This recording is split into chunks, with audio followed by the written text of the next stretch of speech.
2차 선교 여행 중에 루가오니아 지방의 수도인 이고니온이라는 지역에 들려서 거기에 있는 유대인 회당에서 복음을 전했습니다. 그런데 그 유대인의 회당에서 복음을 전하는 것을 방해하는 무리가 있었는데 그들이 또 유대인이었습니다. 이 유대인들이 하나님을 경외하는 사람들, 이방인 가운데 하나님을 경외하는 사람들을 선동을 해서 이 바울과 바나바를 돌로 치려고 했습니다. 그래서 바울과 바나바가 거기를 피해서 이제 오늘 본문에 나온 루스드라라고 하는 지역에 왔습니다. 근데 여기서는 회당에 들어갔다는 얘기는 없어요. 아마도 어느 도시에나 있는 광장에서 아마 바울이 말씀을 전하지 않았나 그런 생각이 듭니다. 이게 말씀을 전하는 그 와중에 낮이 나면서부터 걷지 못하는 한 사람이 있었는데 바울이 그 사람을 가만히 보니까 뭐라고 표현이 되어 있냐면 구원받을 만한 믿음이 보였다고 했습니다. 실제로 일어나서 걸어라 그랬더니 이 사람이 태어나서 걸어보지도 못했던 사람이 일어나서 걷게 됩니다. 그러자 그 장면을 봤던 사람들이 아주 소동이 일어나는 거죠. 아, 신이 우리 가운데 오셨다 한마디.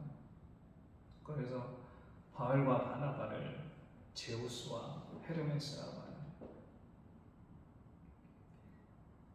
두 신이라고 생각하고 지금 이제 제물을 드리려 지금 그런 소동이 벌어졌습니다.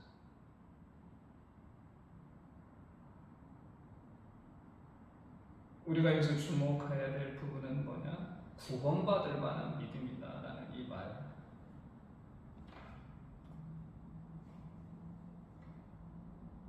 도대체 믿음이 무엇이냐? 구원받을 만한 믿음이 있고 또 구원받지 못할 믿음이 있을까?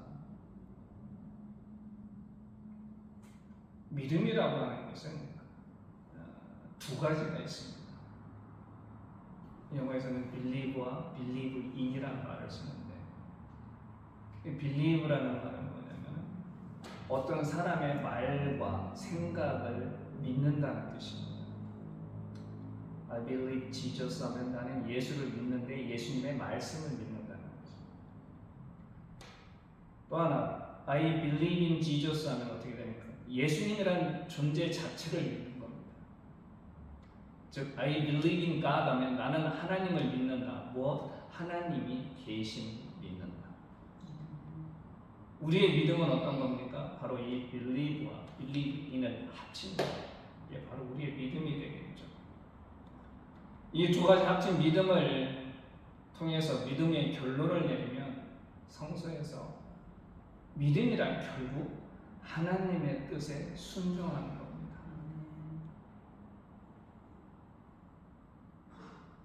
하나님의 뜻에 순종하는 게 믿음이라면 믿음이라는 것은 결국에 우리가 역사 속에서 하나님의 뜻이 무엇인지 그 뜻을 찾아 이루는 게 바로 우리의 믿음이 되는 겁니다.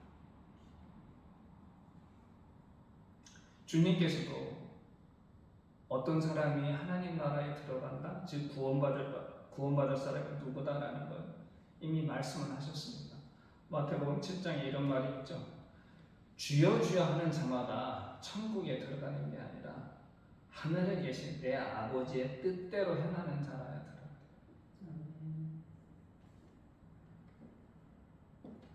즉 우리의 삶 속에서 하나님의 뜻을 찾아서 그 뜻대로 행하는 사람이 곧 하늘나라에 들어갈 수 있다. 그게 바로 구원받을 믿음이라는 거죠.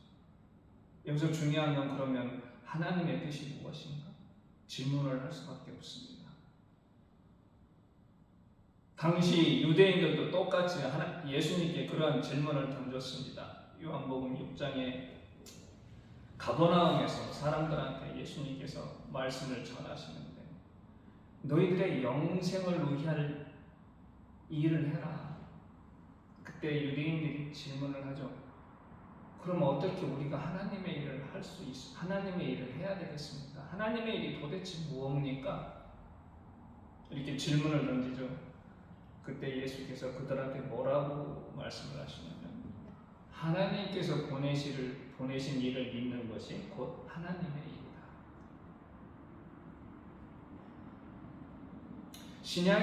신약 성경은 어떤 겁니까? 예수를 그리스도로 고백하는 거죠. 이걸 더 정확히 얘기하면 예수를 믿는다는 것은 어떤 거냐? 이미 오신 예수를 믿으며 아직 오지 않은 예수를 기다리는 것, 이게 바로 예수를 그리스도로 고백하는 우리의 믿음입니다. 즉 동정녀 마리아를 통해서 이 땅에 오신 예수님을 믿고 부활하신 예수님의 재림을 기다리는 것, 이게 바로 우리의 믿음이에요. 고백인 겁니다. 이게 바로 종말적 역사이시, 쉽게 말하면 종말의 삶을 살고 있는 그리스도인의 고백이 되는 거죠. 우리는 바울과 바나바처럼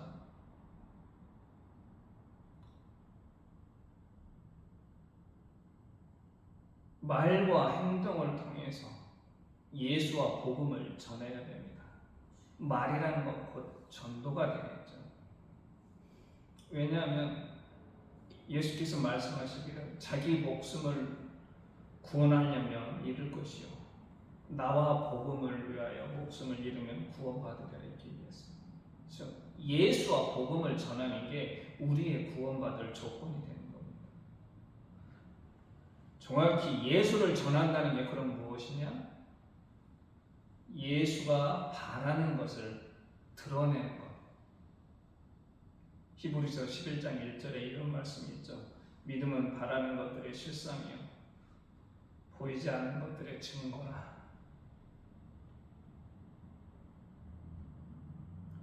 영어 성경에 보면 바라는 것들에 대한 이게 수동태로 나와 있습니다.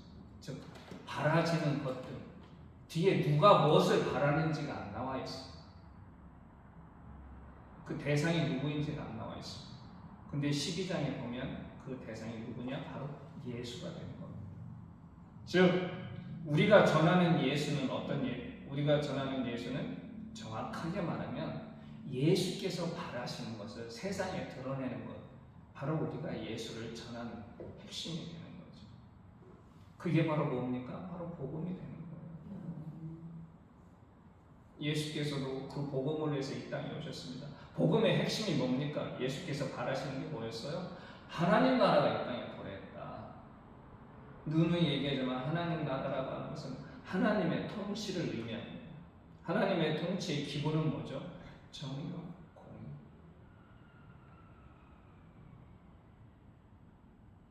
이 정의와 공의로 통치하는 세상은 어떤 세상이냐? 폭력과 억압과 착취로부터 민중을 해방시키고 소외와 차별을 철폐해서 사회적 약자들을 보호하는 것입니다. 예수의 공생의 3년을 쭉 들여다보면 예수께서는 늘 그들과 함께 하셨습니다.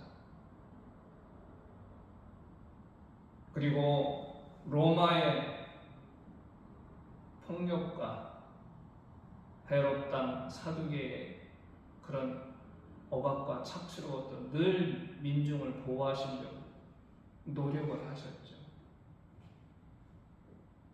그래서 복음을 전한다는 것은 위험한 일입니다. 왜냐하면 기존의 전통과 간섭 그리고 소위 말하는 기득권 카르텔과 대립을 해야 되기 때문에 결국 그래서 예수께서는 십자가에 못 박혀 죽으셨고 수많은 사람들이 복음을 전하다가 목숨을 잃었습니다. 예수께서는 이런 거를 잘 아셨기 때문에 미리 말씀을 하셨어요. 내가 이 땅에 온 목적은 뭐냐? 화평을 주려고 온 게 아니라 뭐를 주러 왔다? 검을 주러 왔다. 무서운 말이죠. 이미 당신을 따르고 당신의 말씀에 순종하고 당신의 뜻을 전하는 그 일이 결국 세상을 분열시키는, 기존의 전통과 관습을 따르는 사람들과 예수님의 새로운 복음을 들은 사람들이 서로 분열하고 부딪히는 그런 상황들, 미리 예수께서는 우리한테 말씀을 하신 겁니다. 그럼에도 불구하고 우리는 전해야 되는 거죠. 말로만 전하는 게 아니라 뭘로? 우리의 행동으로. 야고보서가, 루터는 야고보서를 굉장히 무시했지만 저는 야고보서를 좋아합니다. 믿음을 그냥 입으로 주여 주여 한다고 해서 믿음이 완성되는 게 아니다. 좀 전에 제가 말씀드린 주여 주여 하는 자마다 다 하나님 나라에 들어가는 게 아닙니다.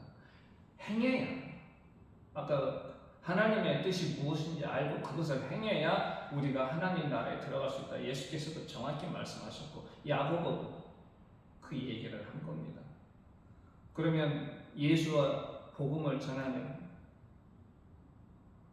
그걸 행동으로 옮기는 핵심은 뭡니까? 그게 바로 사랑을 실천하는 거죠. 마태복음 22장에 이런 말이 있어요. 어떤 율법사가 예수께 질문을 합니다. 가장 큰 계명이 무엇입니까? 그래서 예수께서 뭐라고 하시냐면, 첫째는 온 마음과 뜻과 정성을 다해서 하나님을 사랑하는 거고, 두 번째는 내 이웃을 내 몸과 같이 사랑하는 거다. 하나님 사랑과 인간 사랑, 이게 보다 온 율법과 선지자의 강령이다, 이렇게 말씀하셨습니다. 핵심 중에 핵심, 기본 중에 기본이 바로 사랑을 하는 거예요. 근데 이 사랑을 실천함에 있어서 한 가지 우리가 꼭 명심해야 될 게 뭡니까? 조건이 없어야 되고 대가를 바라면 안 된다는 거예요. 예수께서 일찍이 제자들을, 12제자를 파송하실 때 그들한테 병 고치는 권세, 또 죽은 사람을 살리는 권세, 맹인을 보게 할 수 있는 능력, 이런 걸 주셨는데 그 뒤에 뭐라고 붙였냐면은 너희가 거저받았으니 거저 주어라, 이렇게 말씀하셨어요. 솔직히 얼마나 큰 능력입니까?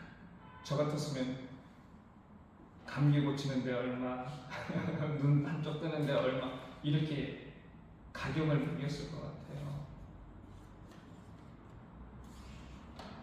손만 대고 안수만 하면 죽은 사람이 일어나고 못 걷는 사람이 걷는데, 요즘 세상에서도 그런 능력이 있다고 그러면 평생 하루에 한 사람만 고쳐도. 근데 예수께서 뭐라고 하시냐면은 인간의 마음을 너무 잘 깊이 통찰하신 겁니다. 거저받았으니까 거저줘. 우리나라에 다일 공동체라고 있습니다. 아시죠? 최일도 목사님이 마련하신. 경제적 여건이 어려우신 분들한테 한 끼 식사 제공하는 게 바로 다일 공동체예요. 이게 점점 커지다 보니까 그 공동체에서 자원봉사하는 분들이 오셔서 봉사를 하게 됐습니다. 근데 하루는 이런 일이 있었어요. 그날도 정말 꾀재재한 차림의 어떤 노숙자가 그 다일 공동체가 마련한 식당에 와서 식사를 하려고 하는데, 한 자원봉사자, 나이 드신 권사님이었습니다. 음식을 갖다 주시면서 뭐라고 말씀을 하셨냐면, 우리는 보통 뭐라고 얘기를 해야죠? 맛있게 드십시오, 다음에 또 오세요, 이렇게 얘기를 해야 정상합니다. 근데 주면서 뭐라고 하냐면 거의 예수입니다. 그 말이 뭐 크게 잘못된 말은 아니지만, 이 식사 드시고 꼭 교회 나오세요 이렇게 하면 먹는 사람이 얼마나 부담스럽겠습니까? 와가지고 저기 가서 밥 먹으려면 교회 다녀야 되나? 이렇게 생각이 들지 않겠어요? 최일도 목사님이 그걸 봤어. 왜냐하면 그 사람이 그 얘기를 듣는 순간 식탁에다가 가리처럼 탁 했거든. 최일도 목사님 그 장면이 너무 안타까웠나 봐요. 권사님 모두 왜 그런 말씀을 하시냐. 그냥 한 끼 먹을 돈이 없어서 오시는 분들한테 그냥 따뜻한 한 끼 제공하면 되는데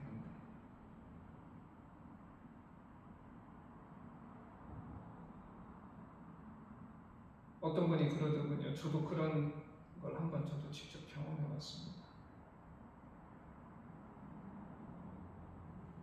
아내가 이제 의료 선교 거기 봉사를 갔는데 제가 궁금해서 한번 봉사 장소에 가봤어요. 그랬더니 어떤 제가 저를 잘 아는 권사님이 옆에 오셔가지고 제가 목사인 줄 아시고 이런저런 얘기를 하시면서 뒤에 그런 말씀하시더라고요. 이 복음을 전하는 게 없어서 너무 안타깝다.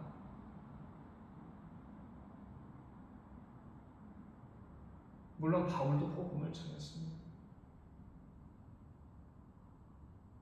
그런데 그 봉사라는 그 말의 의미가 순수한 거잖아요. 순수한. 그냥 몸이 불편하신 분, 또 거동이 힘들어서 외출하기 힘들어서 뭐 머리를 한번 뭐를 하고 싶어도 가기 힘드시고 그런 분들을 모시고 우리가 가진 능력과 우리가 가진 재물로서 봉사를 하는 건데 거기서 굳이 그러면 다음에 또 거기서 그런 일을 한다고 할 때 과연 그렇게 어두우신 분들이 실은 발길을 그곳에 돌릴 수 있을까? 그곳에 찾아올 수 있을까?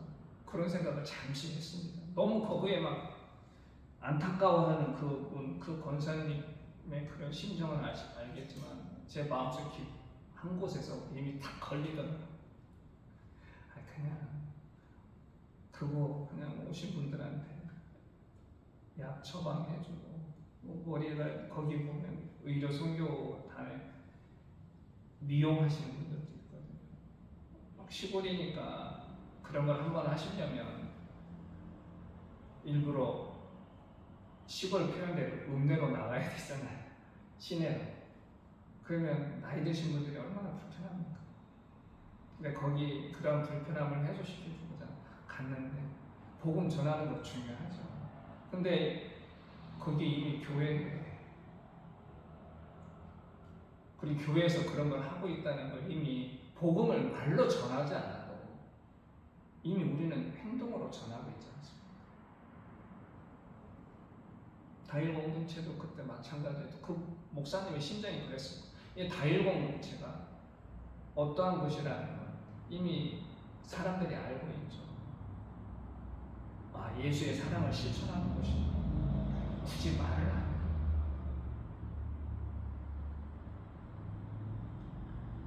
이렇듯 예수께서 말씀하시면서 사랑을 실천하기 있어서 거기에 자꾸 뭐가 붙으면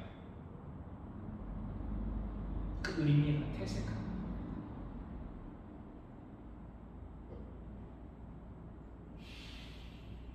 그럼 우리가 이렇게 복음을 전하고 이 사랑을 실천하는 때가 언제냐? 이 때도 헬라어에서는 구분을 하죠. 카이로스라고 하는 시간이고 크로노스라고 하는 시간입니다. 카이로스라고 하는 것은 어떤 특정한 사건이 일어난 특정한 시간, 이런 걸 보통 우리가 카이로스의 시간이라고 합니다.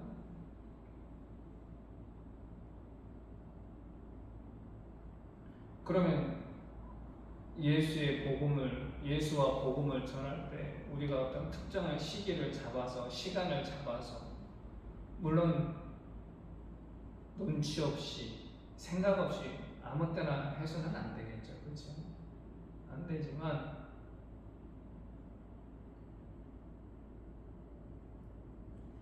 그럼에도 불구하고 우리는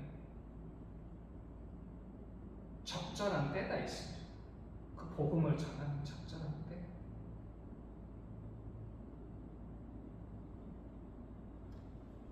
사람이 너무 힘들고 어려울 때 고난받고 상처받은 사람들, 그러한 때 더 이상 아무것도 기대할 수 없는 그런 시간, 그런 때 우리가 그런 때가 바로 우리의 복음을 전하는 적기일 수도 있어요. 그래서 우리는 누구보다 밝게 그리고 유심히 감찰을 해야 돼요. 세상에 대해서. 그러면 우리는 복음을 전할 때 이런 카이로스의 그런 때만 찾아야 되느냐? 아니죠. 우리는 복음을 전하는 때를 정할 수가 없습니다. 정확히 말하면 무슨 얘기냐? 우리가 적절한 때도 중요하지만 이 카이로스의 시간이라고 하는 것은 하나님이 역사하는 그 시간을 보통 성서에서는 그런 시간을 얘기합니다. 하나님이 작정하신 시간, 그게 바로 카이로스의 시간인 거예요. 그 카이로스의 시간을 우리가 결정하는 게 아니라 하나님이 결정하시는 겁니다. 그래서 적절한 때도 중요하지만 디모데 후서에 나와 있는 바울의 말처럼 때를 얻든지 못 얻든지 우리는 항상 복음을 전해야 돼요. 그게 바로 크로노스의 시간인 거예요. 과거, 현재, 미래, 어제, 오늘, 내일 이렇게 흐르는 그 시간을 바로 우리는 크로노스의 시간이라고 하는데 우리는 그런 시간 속에 살고 있고 우리는 그 시간 속에서 예수와 복음을 전하는 겁니다. 구원 받고 안 받고 그걸 정하는 건 누구한테 달려있다? 하나님한테 달려있다. 그 모든 건 하나님이 하시는 일이에요. 우리는 단지 전하기만 하면 되는 거죠.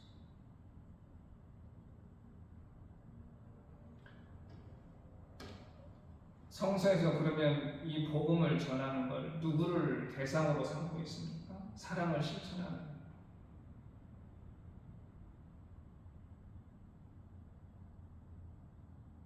근데 성서에서는 정확하게 뭐라고 얘기하냐면 그 대상을 이웃이라고 정했어요. 내 이웃을 내 몸과 같이 사랑하라. 그러면 우리의 이웃은 또 누굽니까? 이 이웃도 예수께서 정해주셨어요. 사마리아인 비유 잘 아시죠? 누가복음에 똑같이 누군가가 영생을 얻으려면 우리가 어떻게 해야 됩니까? 예수한테 질문을 했어요. 그때 예수님이 아까 제가 말했던 첫째 가는 계명과 둘째 가는 계명을 그한테 얘기했습니다. 그러자 어떤 사람이 좀 자기가 돋보이게 하려고 그랬는지 몰라도 그럼 우리의 이웃이 누굽니까? 이렇게 질문을 했습니다. 그 시대 상황 속에서 이웃을 설정한다는 게 굉장히 어렵고 힘든 일이었을 수도 있어요. 그때 예수께서 사마리아인의 비유를 쭉 들어주십니다. 강도 만난 사람에 대해서. 그 사람을 구원해 준 사람. 제사장도 아니었고 레위인도 아니었고 누구였습니까? 자기들이 그렇게 상종하기도 싫어하는 사마리아인. 그 강도 만나서 쓰러진 사람이 누구인지는 모르겠습니다. 만약에 율법에 철저한 그런 제사장과 레위인이었으면 그 자리를 그냥 지나갔겠죠. 사실 지나갔습니다.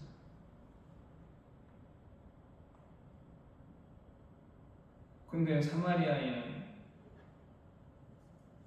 그 사람을 그런 거 안 따지고 가서 구해줬어요.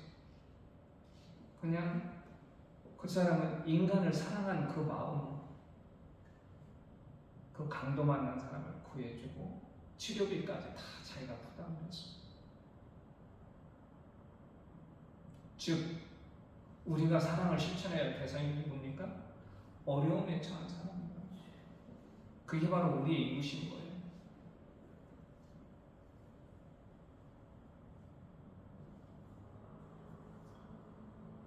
자꾸 어떤 경계를 세우고 우리의 교리에 따라서 우리의 가르침에 따라서 뭔가를 찾고 조건을 달고 규정을 짓다 보면 결국은 우리는 세상 속에 고립된 섬이 될 수밖에 없습니다.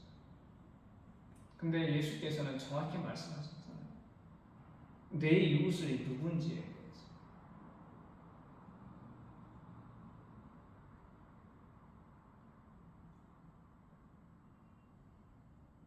오늘 이 무명의 이 못 걷는 사람이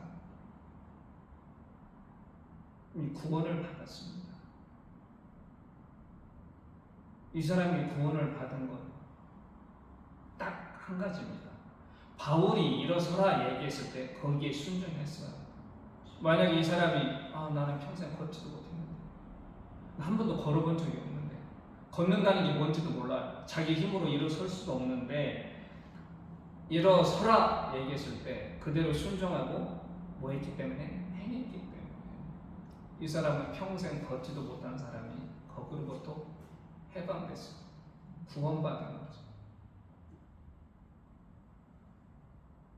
오늘 이 사람이 바울의 말에 순종해서 행했기 때문에 구원받은 거죠. 구원받을 믿음이라는 것은 다른 게 아닙니다. 우리가 때를 얻든지 예수와 예수의 복음을 전하는 것인데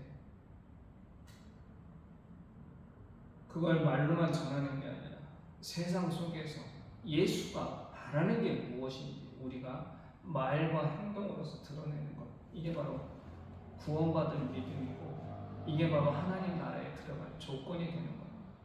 그래서 우리 기독교인은 이상주의자가 돼야 됩니다.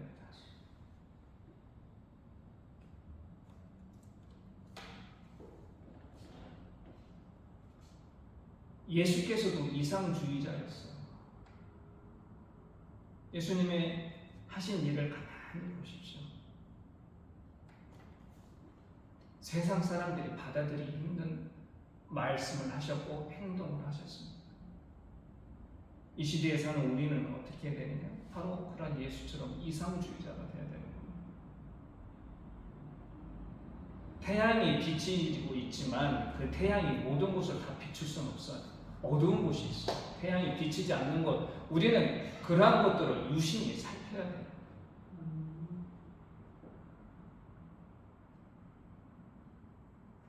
그 태양이 비치지 않는 그곳에 있는 사람들과 우리는 함께 해야 돼요. 그들을 도와줘야 돼요. 그들을 어떻게 해야 된다? 빛이 비치는 곳으로 인도를 해야 되는 거죠. 그게 바로 복음의 핵심인 겁니다.